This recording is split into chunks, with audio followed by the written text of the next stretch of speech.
Siçaqem, cili është dënimi që meritohet sipas ligjit për mediat të cilat promovojnë dhunën, gjuhën denigruese, ofendimet deri tek veprimet që janë intime, për shembull marrëdhënie seksuale, siç ndodhen në Big Brother ku e shohin edhe fëmijët.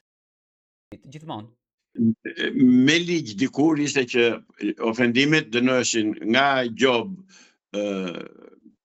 kaq mijë lek deri në burg në 6 vjet, në 3 vjet deri 6 vjet. Pra edhe një gjob deri në 50 milion lek.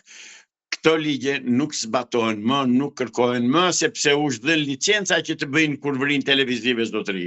Dhe s'ka ligj që ata i dënojnë tani që i thotë më ke dhënë licencën, pse më dënon, çfarë ke?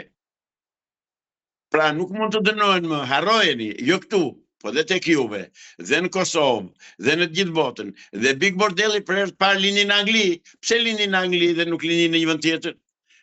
Sepse Anglia është një shtet që ka një popullsi shumë heterogjene, ka miliona emigrantë atje dhe ata e përcjellin kollaj atë lloj emisioni, domethënë transmetojnë se ju e përcjellin thonë e dëgjon, po e transmetojnë nga njëri individ tek tjetri, edhe në këtë mënyrë shpërbëhet popullsia, ikin normat e edukatit dhe të moralit, dhe ata nuk dënohen, mos prisni më që të dënohen, është suprimuar ai ligj dhe ai nen që i dënon për këto gjëra.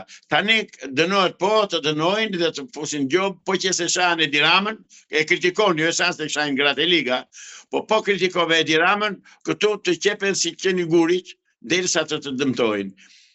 Pra, po kritikove pushtetin, ndërsa po kritikove imoralitetin dhe kurvërinë, nuk thënë gjë për kur razi e i nderuar.